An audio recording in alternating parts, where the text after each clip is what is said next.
ಹೊಲೆಯರು ಮಾದರು ರಾಜರು. ಪಾಠ 6. ಹೊಲೆಯರು ಯಾರು? ಪಾಠ 6. ಹೊಲೆಯರು ಯಾರು? ಇದೊಂದು ಅಮೋಘವಾದ ಚರ್ಚೆಯ ವಿಷಯ. ಹೊಲೆಯರು ಯಾರು ಎಂಬ ಬಗ್ಗೆ ಈಗಾಗಲೇ ತಮಗೆ ತಿಳುವಳಿಕೆ ಇದೆ. ಆ ಬಗ್ಗೆ ನಮ್ಮ ನಾಡಿನ ದಾರ್ಶನಿಕರು, ಪಂಡಿತರು, ನಾಯಕರು ಹಾಗೂ ಇನ್ನೂ ಹಲವರು ತಾವು ತಿಳಿದಿರುವ ವಿಷಯವನ್ನು ಸಾವಿರಾರು ವರುಷಗಳಿಂದ ಹೇಳುತ್ತಾ ಬಂದಿರುವುದರಿಂದ, ಬರೆದಿರುವುದರಿಂದ ಹಾಗೂ ಕಥನ ಕಾವ್ಯಗಳಲ್ಲಿ ಹಾಡಿ ಹರಸಿರುವುದರಿಂದ ಜಾಣರಾದ ತಮಗೆ ಈ ವಿಷಯದ ಬಗ್ಗೆ ಜ್ಞಾನವು ಅಪಾರವಾಗಿದೆ ಎಂದು ತಾವು ತಿಳಿದಿರುವಿರಿ ಹಾಗೂ ಅದನ್ನು ನಾನು ನಂಬುತ್ತೇನೆ. ನಾನು ಈ ವಿಷಯದ ಬಗ್ಗೆ ಇಲ್ಲಿ ತಮಗೆ ಕೆಲವು ಅಮೂಲ್ಯವಾದ ಸಂಗತಿಗಳನ್ನು ತಿಳಿಸಲು ಹರ್ಷಿಸುತ್ತೇನೆ. ನಮ್ಮ ಚರ್ಚೆಯನ್ನು ಹೊಲ, ಜಮೀನು ಹಾಗೂ ಭೂಮಿ ಎಂಬ ಪದಗಳಿಗೆ ಇರುವ ಕೆಲವು ಪದಗಳನ್ನು ಕಲಿಯುವ ಮೂಲಕ ಮಾಡುವುದು ಸೂಕ್ತ ಎಂದು ನನ್ನ ಭಾವನೆ. ಇಲ್ಲಿ ಹೊಲ ಎಂಬ ಪದಕ್ಕೆ ಇರುವ ಹಲವು ಸುಮೇರಿಯನ್ ಪದಗಳಿಗೆ ಮಾಳವ ಭಾಷೆಯ ಸಮಾನಾರ್ಥಕ ಪದಗಳನ್ನು ನೀಡಿರುತ್ತೇನೆ. ಇವು ನಿಮಗೆ ನಾನು ಈ ಪುಸ್ತಕದಲ್ಲಿ ವಿವರಿಸಿರುವ ಹಲವು ವಿಷಯಗಳನ್ನು ಅರಿಯುವಲ್ಲಿ ಸಹಾಯ ಮಾಡುತ್ತವೆ.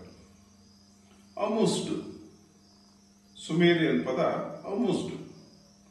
ಅಮುಸ್ಡ್ ಬಡಭೂಮಿ, ಅಮುಸ್ಡ್ ಒಡೆಯ, ಬಡವ ಅಥವಾ ಅಮುಸ್ಡ್ ಅಯ್ಯೋ ಅಮುಸ್ಡ್ ಬನ್ನ ಕಂಜ, ಜೋ ಅಮುಸ್ಡ್ ತಮ್ಕೆ ಆಡ ಅಟ್ಕ ಓಮ. ಎರಡನೇ ಪದ ಕೀಕಳ್. ಕೀಕಳ್ ಅಂದ್ರೆ ಕಲ್ನೆಲ, ಕಲ್ಲು ನೆಲ. ಮೂರನೇ ಪದ, ಇವೆಲ್ಲ ಸುಮೇರಿಯನ್ ಪದಗಳು. ಸುಡುಮಾಳ, ಸುಡುಗಾಡು, ಸುಡುಗಾಡು, ಒಣನೆಲ, ಒಣ್ಣೆಲ ಇತ್ಯಾದಿ. ಒಂದು ಗಾದೆ ಮಾತಿದೆ, ಇರು ನಾಲ್ಕೇಣು ಸುಡುಮಾಳ ಮಡುಕೊಂಡು ಅಟ್ಟಿಲಿ ಗೇಮೆ ಅಂತಾನೆ. ಇರು ನಾಲ್ಕೇಣು ಸುಡುಮಾಳ ಮಡ್ಕೊಂಡು ಅಟ್ಟಿಲಿ ಗೇಮೆ ಅಂತಾನೆ. ಅಲಾಲ್, ಸುಮೇರಿಯನ್ ಪದ ಅಲಾಲ್. ಅಲಾಲ್, ಅಲಲ, ಅರಲ, ಅರಲ, ಅರಲ ಭೂಮಿ. ಬೆಳಸಿಗೆ ಅರಲ ಭೂಮಿ, ತೆಕ್ಕಲಿಗೆ ಕರ್ಲ ಭೂಮಿ. ಇದು ಒಂದು ಮಳವಳ್ಳಿಯಲ್ಲಿರುವಂತಹ ಮಾಳವ ಗಾದೆ ಮಾತು. ಬೆಳಸಿಗೆ ಅರಲ ಭೂಮಿ, ತೆಕ್ಕಲಿಗೆ ಕರ್ಲ ಭೂಮಿ. ಅರಳಿ, ಸುಮೇರಿಯನ್ ಪದ ಅರಳಿ. ಅರಳಿ, ಅರಳಿ ಹದವಾದ ನೆಲ. ಸಿದ್ಧ, ಉತ್ತಿ, ಅರಳಿ ರಾಗಿ ಬಿತ್ತನೆಗೆ ಕಾಯ್ಕೊಂಡಿದೆ. ಮಾಳವ ಒಂದು ಮಾತು ಅಥವಾ ಮಾಳವ ಗಾದೆ ಮಾತು. ಸಿದ್ಧ, ಉತ್ತಿ, ಅರಳಿ ರಾಗಿ ಬಿತ್ತನೆಗೆ ಕಾಯ್ಕೊಂಡಿದೆ. ಅರಿಯ, ಸುಮೇರಿಯನ್ ಪದ ಅರಿಯ. ಅರಿಯ, ಅರಿಯದ, ಅರೆಯದ ಗಟ್ಟಿ ನೆಲ, ಅರೆಕಲ್ಲು ನೆಲ. ಬಡ್, ಬಡ್ ಸುಮೇರಿಯನ್ ಪದ. ಬಡ್ ಎಂಬ ಧಾತುವಿನಿಂದ ಬಡವ ಎಂಬ ಪದ ಬಂದಿದೆ. ಯಾವನು ಬಡ್ ಭೂಮಿಯ ಒಡೆಯನಾಗಿರುತ್ತಾನೋ ಆತ ಬಡವನಾಗಿರುತ್ತಾನೆ. ಮಾಳವರು ಬೆಳಸಿಗೆ ಸೂಕ್ತವಲ್ಲದ ಹೊಲ ನೋಡಿದರೆ ಹೇಳುವ ಮಾತು, ಈ ಬಡ್ಮಾಳ್ದಾಗೆ ಏಂಜ ಬೆಳೆಯುಕ್ಕದ್ದು, ಈ ಬಡ್ಮಾಳ್ದಾಗೆ ಏಂಜ ಬೆಳೆಯುಕ್ಕದ್ದು. ಹಿಂದೆ ಮಾಳವದಲ್ಲಿ ಬಡವ ಅನ್ನಿಸಿಕೊಳ್ಳುವವ ಬಡ ಭೂಮಿಯ ಒಡೆಯನಾಗಿರುತ್ತಿದ್ದ ಹಾಗೂ ಆತನ ಭೂಮಿಯಿಂದ ಒಳ್ಳೆಯ ಸಂಪಾದನೆ ಇಲ್ಲದೆ ಆತ ಬಡವನಾಗಿರುತ್ತಿದ್ದ. ಇಂದು ಕನ್ನಡದಲ್ಲಿ ಸಂಪಾದನೆ ಇಲ್ಲದವರಿಗೆಲ್ಲ ಬಡವರು ಎನ್ನಲಾಗುತ್ತಿದೆ. ಬರೀಂ, ಸುಮೇರಿಯನ್ ಪದ ಬರೀಂ. ಬರೀಂ, ಬರಿಮಾದ, ಬರೀಂ ಆದ, ಬರಿಯಾದ, ಬೆಳಸಿಗೆ ಯೋಗ್ಯವಲ್ಲದ ಒಣನೆಲ. ಮಾಳವ ಮಾತು. ಗೊಬ್ಬರಿಲ್ಲ, ಒಂದಿಂಕ ತನಿ ಇಲ್ಲ, ಬರಿಯಾಗೋಗ್ಬಿಟ್ಟದೆ. ಮಾಳವ ಮಾತು. ಗೊಬ್ಬರಿಲ್ಲ, ಒಂದಿಂಕ ತನಿಲ್ಲ, ಬರಿಯಾಗೋಗ್ಬಿಟ್ಟದೆ. ದೂಬಡ್, ದೂಬಡ್ ಬಹಳ ಬಡಭೂಮಿ ಅಥವಾ ಒಣ ನೆಲ. ಎರಿಯ, ಮಾಳವ ಹಾಗೂ ಕನ್ನಡದಲ್ಲಿ ಎರೆಯ ಭೂಮಿ ಎಂಬ ಒಂದು ಬಗೆಯ ಭೂಮಿ ಇದೆ. ಹಿಂದೆ ಕರುನಾಡಿನಲ್ಲಿ ಎರೆಯಂಗ ಎಂಬುದು ದೊರೆಗಳ ಹೆಸರಾಗಿರುತ್ತಿತ್ತು. ಎರೆಯಪ್ಪ, ಎರೆಯಣ್ಣ, ಎರೆಯ ಎಂಬುದು ಈಗಲೂ ಹೊಲೆಯರ ಹಾಗೂ ಮಾದಿಗರ ಹೆಸರುಗಳಾಗಿವೆ. ಅಷ್ಟೇ ಏಕೆ, ಎರೆಯಪ್ಪ ದೇವರಿಗೆ ಕರುನಾಡಿನ ಬಹಳಷ್ಟು ಹಳ್ಳಿಗಳಲ್ಲಿ ದೇವಸ್ಥಾನಗಳಿವೆ. ಯರ್ದಪ್ಪನ ಹಳ್ಳಿ ಹಾಗೂ ಎರೆಯ ಎಂಬ ಮೂಲ ಪದವನ್ನುಳ್ಳ ಹಲವಾರು ಹಳ್ಳಿಗಳ ಹೆಸರುಗಳಿವೆ. ಎಸ್ಗಳು, ಎಸಗಳು, ಎಸಗಳ ಊರು, ಎಸಳೂರು, ಹೊಲದ ಊರು, ಮಾಳದ ಊರು, ಕಾಡಿನ ಪಕ್ಕ ಮರ ಕಡಿದು ಹೊಲ ಮಾಡಿಕೊಳ್ಳಲಾದ ಊರು. ಹಾಸನ ಜಿಲ್ಲೆ ಸಕಲೇಶಪುರ ತಾಲೂಕಿನ ಎಸಳೂರು ದಟ್ಟ ಅರಣ್ಯದ ಪಕ್ಕ ಕಾಡು ಕಡಿದು ಮಾಡಿಕೊಂಡ ಊರು. ಈ ಎಸ್ಗಳು ಎಂಬ ಪದ ಸುಮೇರಿಯನ್ ಪದ, ಮಾಳವರಲ್ಲಿ ಕೂಡ ಇದೆ. ಗಂಜರ್, ಸುಮೇರಿಯನ್ ಪದ ಗಂಜರ್. ಗಂಜರ್, ಬಂಜರ್, ಗಂಜರ್, ಬಂಜರ್, ಗಂಜರು, ಬಂಜರು, ಬಂಜೆನೆಲ, ಬರ್ಬುಟ್ಕೊಂಡಿರೋ ಹೊಲ, ಬೆಳಸಿಗೆ ಯೋಗ್ಯವಲ್ಲದ ಹೊಲ. ಸುಮೇರಿಯನ್ ಪದ ಘರ.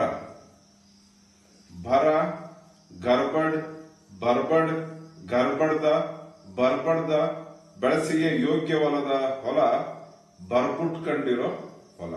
ಮಾಳವರ ಬರ್ಬುಟ್ಕೊಂಡಿರೋ ಹೊಲ. ಹಿರಿಂ, ಸುಮೇರಿಯನ್ ಪದ ಹಿರಿಂ. ಹಿರಿಂ, ಪಿರಿಂ, ಅಗಲವಾದ ಹಳ್ಳ. ಇಗಿನಿಂ, ಸುಮೇರಿಯನ್ ಪದ ಇಗಿನಿಂ. ಇಗಿನಿಂ ಅಂದರೆ ಒಂದು ತರಹದ ಭೂಮಿ. ಇಗಿನಿಂ, ಇಗಿನಿಂ, ಉಗಿನಿ, ಹಂಬು. ಮಾಳವ ನಾಡಿನಲ್ಲಿ ಹೊಲದ ಬದುವಿನಲ್ಲಿ ಬೆಳೆಯುವ ಒಂದು ಬಗೆಯ ಬಳ್ಳಿಗೆ ಉಗಿನಿ ಅಂಬು ಅಥವಾ ಇಗಿನಿಂ ಎಂದು ಕರೆಯುತ್ತಾರೆ. ಏರಿನಿಂ, ಏರಿ ಹೊಲ. ಇರಿಗಳ್, ಸುಮೇರಿಯನ್ ಪದ ಇರಿಗಳ್.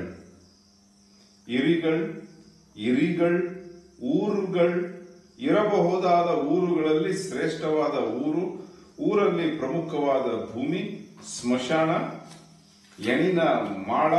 ಸುಮೇರಿಯನ್ ಹಾಗೂ ಮಾಳವದಲ್ಲಿ ಗಳ್ ಎಂದರೆ ಶ್ರೇಷ್ಠವಾದ ಎಂದು ಅರ್ಥ. ಮಾಳವರಲ್ಲಿ ತಮ್ಮ ಹಿರಿಯರ ಹೂತು ಹಾಕಿದ ಎಣಿನ ಮಾಳ ಕಂಡರೆ ಅಪಾರವಾದ ಭಕ್ತಿ ಹಾಗೂ ಗೌರವ ಈಗಲೂ ಇದೆ. ಕಳಂ, ಸುಮೇರಿಯನ್ ಪದ ಕಳಂ ಯಾ ಕಲಂ.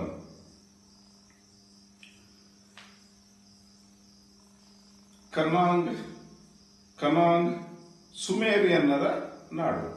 ಕನಾಂಗ, ಕನಾಂಗ, ಕನಾಗ ನಾಡು, ಕನ್ನಡ ನಾಡು. ಇದೊಂದು ಊಹೆ. ಇದು ಸರಿಯಾದರೆ ಮೊದಲು ನಾಗರಿಕತೆ ಹುಟ್ಟಿದ್ದು ಕರುನಾಡಿನಲ್ಲಿ ಎನ್ನಬಹುದು. ಏಕೆಂದರೆ ಸುಮೇರಿಯನ್ ಭಾಷೆಯಲ್ಲಿ ನ ಎಂದರೆ ಮನುಷ್ಯ ಎಂದು ಅರ್ಥ, ನಾಗ ಎಂದರೆ ನಾಗರಿಕ ಮಾನವ ಎಂದು ಅರ್ಥ. ಕನಾಂಗ ನಾಡಿನಲ್ಲಿ ನಾಗರಿಕತೆ ಹುಟ್ಟಿ ನಂತರ ಸುಮೇರಿಯರತ್ತ ಹೋಗಿರಬಹುದು. ಕರುನಾಡಿನ ತುಂಬೆಲ್ಲ ನಾಗ ಎಂಬ ಪದದೊಂದಿಗೆ ಆರಂಭವಾಗುವ ಹಲವಾರು ಊರುಗಳಿವೆ. ಉದಾಹರಣೆಗೆ ನಾಗರಬಾವಿ, ನಾಗಮಂಗಲ, ನಾಗೂರು ಇತ್ಯಾದಿ. ಕಿ, ಪ್ಲೇಸ್, ಸುಮೇರಿಯನ್ ಪದ ಕಿ, ಪ್ಲೇಸ್. ಕಿಸರು, ನೆಲದಲ್ಲಿರುವ ಸರು, ಕೆಸರು. ಕಿರದಿ, ಭೂಮಿಯ ರದಿ ಅಥವಾ ಭೂಮಿಯ ದಾಖಲೆ. ಕಿರ್ದಿ, ಭೂಮಿಯ ದಾಖಲೆ. ಸುಮೇರಿಯನ್ ಪದ ಕೀಬಲ. ಬಲ, ದಿಂದ ಕಿತ್ತುಕೊಂಡ ನೆಲ, ಬಲದಿಂದ ಕಿತ್ತುಕೊಂಡ ನೆಲ, ಕಿ ಬಲ. ಕಿದುರು, ಸುಮೇರಿಯನ್ ಪದ ಕಿದುರು ಅಂದ್ರೆ ಲ್ಯಾಂಡ್. ಕಿದುರು, ಗಿದುರು, ಕಿದ್ದೆ, ಗಿದ್ದೆ, ಗದ್ದೆ. ಕೀಗಳ್, ಸುಮೇರಿಯನ್ ಪದ ಕೀಗಳ್ ಅಂದ್ರೆ ಲ್ಯಾಂಡ್. ಕಣ, ಖಣ, ಒಕ್ಕಣೆ, ಮಾಳ ಇತ್ಯಾದಿ. ಕಿಂಗಳ್, ಆಫಿಷಿಯಲ್. ಸುಮೇರಿಯನ್ ಪದ ಕಿಂಗಳ್ ಅಂದ್ರೆ ಆಫಿಷಿಯಲ್ ಅಂದ್ರೆ ರಾಜ, ದೊರೆ, ಹೊಲೆಯ, ಮಾದ, ಮಾಳವ, ಮಾರ ಇತ್ಯಾದಿ. ಕಿಸ್ಲ, ಸುಮೇರಿಯನ್ ಪದ ಕಿಸ್ಲ ಅಂದ್ರೆ ಲ್ಯಾಂಡ್. ಅದರ ಅರ್ಥ ಖಣ ಅಥವಾ ಖಣ. ಕಿಸುಬ, ಸುಮೇರಿಯನ್ ಪದ ಕಿಸುಬ. ಕಿಸುಬ ಅಂದ್ರೆ ಒಣಭೂಮಿ. ಕಿಸುಬ ಬಡವ, ಭಿಕ್ಷುಕ. ಹಾಡಿದ್ದೇ ಆಡೋ ಕಿಸುಬಾಯಿ ದಾಸ. ಕುಕ್ಕು, ಸುಮೇರಿಯನ್ ಪದ ಕುಕ್ಕು ಅಂದ್ರೆ ಅಥವಾ ಕುಕ್ಕ ಅಂದ್ರೆ ಲ್ಯಾಂಡ್. ಕರಾವಳಿ ಹಾಗೂ ಮಲೆನಾಡುಗಳಲ್ಲಿರುವ ಹೊಲೆಯರಿಗೆ ಕುಕ್ಕುಗಳು ಎನ್ನುತ್ತಾರೆ. ಅವರು ಆ ಭಾಗದ ಭೂಮಿಯ ಒಡೆಯರಾಗಿದ್ದರು. ಅವರು ಆ ಭಾಗದಲ್ಲಿ ದೊರೆಗಳಾಗಿದ್ದರು. ಕೆಲವು ಐತಿಹಾಸಿಕ ಕಾರಣಗಳಿಂದಾಗಿ ಅವರು ತಮ್ಮ ಬಹುಭಾಗ ಭೂಮಿಗಳನ್ನು ಕಳೆದುಕೊಂಡರು. ಬ್ರಿಟಿಷರ ಆಳ್ವಿಕೆಯ ಕಾಲದಲ್ಲಿ ಉಂಟಾದ ಬದಲಾವಣೆಗಳು ಅವರನ್ನು ಸಂಪೂರ್ಣವಾಗಿ ಭೂಮಿಹೀನರನ್ನಾಗಿಸಿದವು. ಅವರುಗಳು ಇಂದು ಕಾಫಿ ತೋಟಗಳಲ್ಲಿ ಕೂಲಿ ಕಾರ್ಮಿಕರಾಗಿ ಬಾಳು ಸಾಗಿಸುತ್ತಿದ್ದಾರೆ. ಮೈಸೂರು ಮಹಾರಾಜರು ಅರಮನೆ ಇರೋದು ಕುಕ್ರಳ್ಳಿ ಜಮೀನಿನಲ್ಲಿ. ಅದರ ಪಕ್ಕ ಇರೋದು ಕುಕ್ರಳ್ಳಿ ಕೆರೆ. ಅದರ ಪಕ್ಕ ಇರೋದು ಕುಕ್ರಳ್ಳಿ ಅನ್ನುವಂಥ ಊರು. ಆ ಊರಲ್ಲಿ ಸಂಪೂರ್ಣವಾಗಿರುವಂತಹ ಜನ ಹೊಲೆಯರು. ಕುಕ್ಕ ಅಂದ್ರೆ ಹೊಲೆಯ, ಕುಕ್ಕರಹಳ್ಳಿ ಅಂದ್ರೆ ಹೊಲೆಯರ ಹಳ್ಳಿ. ಕುರ್ ಅಂದ್ರೆ ಮೌಂಟೇನ್, ಬೆಟ್ಟ. ಸುಮೇರಿಯನ್ ಪದ ಕುರ್ ಅಂದ್ರೆ ಮೌಂಟೇನ್ ಅಥವಾ ಬೆಟ್ಟ. ಕರಾವಳಿ ಜಿಲ್ಲೆಗಳಲ್ಲಿ ಇರುವ ಕೊರಗರುಗಳು ಸಹ ಅಲ್ಲಿಯ ಹೊಲೆಯರು ಎನ್ನಿಸಿಕೊಳ್ಳುತ್ತಾರೆ. ಕೊರಗ ಎಂಬ ಪದ ಕುರಗ ಎಂಬ ಪದದಿಂದ ಬಂದಿದೆ. ಪಶ್ಚಿಮದಲ್ಲಿದ್ದ ಸುಮೇರಿಯನ್ ಜನರುಗಳೊಂದಿಗೆ ಸಂಬಂಧವಿಟ್ಟುಕೊಂಡಿದ್ದ ಕೊರಗರುಗಳನ್ನು ಸುಮೇರಿಯನ್ನರು ಕುರ್ ನಾಡಿನವನು ಅಂದರೆ ಪೂರ್ವದ ನಾಡಿನವನು ಎಂಬ ಅರ್ಥದಲ್ಲೂ ಸಹ ಕರೆಯುತ್ತಿದ್ದರು. ಅಂದರೆ ಸುಮೇರಿಯನ್ ಜನರು ಕನ್ನಡದ ಕೂರ್ಗರು ಅಥವಾ ಕೊರಗರುಗಳ ಮೂಲಕ ನಮ್ಮವರಾಗುತ್ತಾರೆ. ಅಂದರೆ ನಮ್ಮ ಭಾಷೆ ಸುಮೇರಿಯನ್ ಭಾಷೆಯಷ್ಟು ಹಳೆಯದು. ಅಂದರೆ ನಮ್ಮ ಕನ್ನಡ ಸುಮಾರು 10,000 ವರ್ಷಗಳಿಗಿಂತಲೂ ಹಿಂದಿನಿಂದ ಬಳಕೆಯಲ್ಲಿ ಇರುವ ಭಾಷೆ. ಅಂದರೆ ಕರುನಾಡು ಆಗಿದೆ. ಮಳವಳ್ಳಿ ತಾಲೂಕಿನಲ್ಲಿ ಕಿರ್ಸೂರ್ ಎಂಬ ಹಳ್ಳಿ ಇದೆ. ಅದು ಬೆಟ್ಟದ ಮೇಲೆ ಇರುವ ಊರು. ಅಲ್ಲಿ ಹೊಲೆಯರು ಮತ್ತು ಕುರುಬರು ಪ್ರಮುಖರು. ಮದ, ಸುಮೇರಿಯನ್ ಪದ ಮದ ಅಂದ್ರೆ ಲ್ಯಾಂಡ್. ಮದ ಎಂದರೆ ಭೂಮಿ, ಮಾದ ಎಂದರೆ ಭೂಮಿಯ ಒಡೆಯ. ಕರ್ನಾಟಕದ ತುಂಬೆಲ್ಲ ಇರುವ ಮಾದರು ಒಂದು ಕಾಲದಲ್ಲಿ ಭೂಮಿಯ ಒಡೆಯರಾಗಿದ್ದರು. ಅವರನ್ನು ಅವರ ಭೂಮಿಯಿಂದ ಹೊರದೂಡಿದವರು ಅವರನ್ನು ಊರ ಹೊರಕ್ಕೆ ಹಾಕಿ ಅವರನ್ನು ಅಸಹ್ಯವಾಗಿ ಕಂಡರು. ಅವರ ಇತಿಹಾಸವನ್ನು ಸಹ ಅಳಿಕಿಸಿ ಅವರಿಗೆ ಯಾವುದೇ ಘನತೆ ಗೌರವ ಇಲ್ಲದಂತೆ ಮಾಡಿದರು. ಆದರೆ ಮದ, ಮಾದರು, ಮಾದಂ ಎಂಬ ಪದಗಳು ಅವರಿಗೆ ಸಲ್ಲಬೇಕಾದ ಗೌರವವ ಉಳಿಸಿಕೊಂಡು ಬಂದಿವೆ. ಅಕಾಡಿಯನ್ ಪದ ಮಾತು. ಮಾತು ಎಂಬ ಪದದಿಂದ ಮಾತುಂಗ ಅಥವಾ ಮಾತಂಗ ಎಂಬ ಪದ ಬಂದಿದೆ ಎಂದು ನಾನು ನಂಬುತ್ತೇನೆ. ಅಕಾಡಿಯನ್ ಭಾಷೆಯಲ್ಲಿ ಮಾತು ಎಂದರೆ ಭೂಮಿ, ಮಾತಂಗ ಎಂದರೆ ಭೂಮಿಯ ಒಡೆಯ. ಸುಮೇರಿಯನ್ ಭಾಷೆ ಮಿಮ್ ಜಮೀನ್ ಜಮೀನು. ಸುಮೇರಿಯನ್ ಪದ ಮುಷ್ ಅಂದ್ರೆ ಸ್ಪೇಸ್, ಸಮತಟ್ಟಾದ ನೆಲ. ಮಾಳ, ಮುಸಹಾರ, ಭೂಮಿಹಾರ ಎಂಬ ಪದಗಳಲ್ಲಿ ಮುಸ ಎಂಬ ಪದ ಉಳಿದಿದೆ. ಮುಸ ಎಂದರೆ ಇಲಿ ಎಂಬ ಅರ್ಥ ಇಲ್ಲಿ ಬರುವುದಿಲ್ಲ. ಮುಸಹಾರರು ಹಿಂದೆ ನೆಲದ ಒಡೆಯರಾಗಿದ್ದರು. ಇಂದು ಅವರು ಜಾರ್ಖಂಡ್ ರಾಜ್ಯದಲ್ಲಿ ನೆಲೆಸಿದ್ದಾರೆ. ನಮ್ ಸಂಗ್ದುನ್ ಅಂದರೆ ಸುಮೇರಿಯನ್ ಪದ ನಮ್ ಸಂಗ್ದುನ್ ಎಂದರೆ ರೆಕಾರ್ಡರ್. ನಮ್ ಸಂಗ್ದುನ್ ನಮ್ಮ ಸಂಘದವನು, ಕುಲಕರ್ಣಿ ನಮ್ಮವನು. ಕುಲ ಎಂದರೆ ಸಂಘ, ಗುಂಪು ಎಂದು ಮಾ ಹಾಗೂ ಸೂದಲ್ಲಿ ಅರ್ಥಗಳಿವೆ. ಮಾ ಅಂದ್ರೆ ಮಾಳವ, ಸು ಅಂದ್ರೆ ಸುಮೇರಿಯನ್. ಸಂಗ್ದುನ್ ರೆಕಾರ್ಡರ್, ಸಂಗ್ದುನ್ ಸಂಘದವನು, ಕುಲಕರ್ಣಿ ಲ್ಯಾಂಡ್ ರೆಕಾರ್ಡರ್. ಸುಲ a qualification of land. Sumerian ಪದ ಸುಲ, ಸುಲ ಸುಳ, ಸೌಳು, ನೆಲ. ಸುಲ್ಲಿಂ, ಸುಮೇರಿಯನ್ ಪದ ಸುಲ್ಲಿಂ ಅಂದ್ರೆ ಟಿಪ್, ಸುಲ್ಲಿಂ ಸುಳ್ಳಿಂ. ಸುರ್, ಸುಮೇರಿಯನ್ ಪದ ಸುರ್. ಮಾಳವದಲ್ಲಿ ಸು, ಸುರ್, ಸುರ್ದ ಇತ್ಯಾದಿ. ಧಾನ್ಯ ಸುರಿದ ನೆಲ, ಕಣ ಅಥವಾ ಖಣ. ಸಂಸಿಗ ವೇಸ್ಟ್ ಲ್ಯಾಂಡ್. ಸುಮೇರಿಯನ್ ಪದ ಸಂಸಿಗ. ಮಾಳವ ಪದ ಸಿಗ್ದ, ಸಂಸಿಗ್ಗ, ಸೀದ, ಸಿಗ್ದ, ಒಣಗಿದ, ಸುಟ್ಟ ನೆಲ. ಸಂಸುಗ, ಸುಮೇರಿಯನ್ ಪದ ಸಂಸುಗ. ಸಂಸುಗ, ಸಗಸುಗ, ಸಗಸುಗ, ಒಣಗಿದ, ಸುಟ್ಟ ನೆಲ. ಕಪಡ ಸುಕ್ ಗಯ ಅಥವಾ ಕಪಡ ಸುಕ್ ಗಯ. ಜಮೀನ್ ಸುಕ್ಕಾಗಿದೆ, ಮೊಕ ಸುಕ್ಕಾಗಿದೆ ಎಂಬ ವಾಕ್ಯಗಳಲ್ಲಿ ಸುಕ್ ಅಥವಾ ಸುಗ್ ಎಂದರೆ ಒಣಗಿದ ಎಂಬ ಅರ್ಥವಿದೆ. ಸಂಗ್ ತುಮ್ ಅಂದ್ರೆ ಲ್ಯಾಂಡ್, ಪ್ಯಾಸ್ಚರ್ ಲ್ಯಾಂಡ್.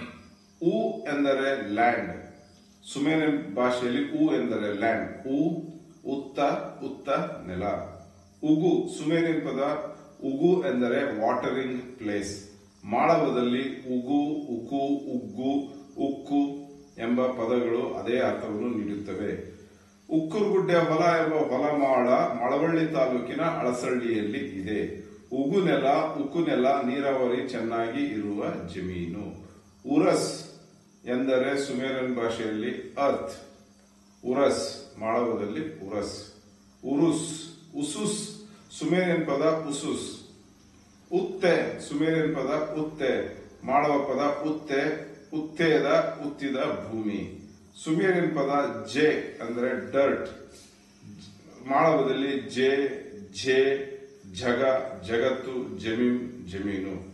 ಜಿಕುರ ಸುಮೇರಿಯನ್ ಪದ ಜಿಕುರ. ಇಲ್ಲಿ ಭೂಮಿ ಎಂಬ ಪದಕ್ಕೆ ಇರುವಷ್ಟು ಪದಗಳು ಬೇರೆ ಯಾವ ಭಾಷೆಯಲ್ಲೂ ಇರುವುದಿಲ್ಲ.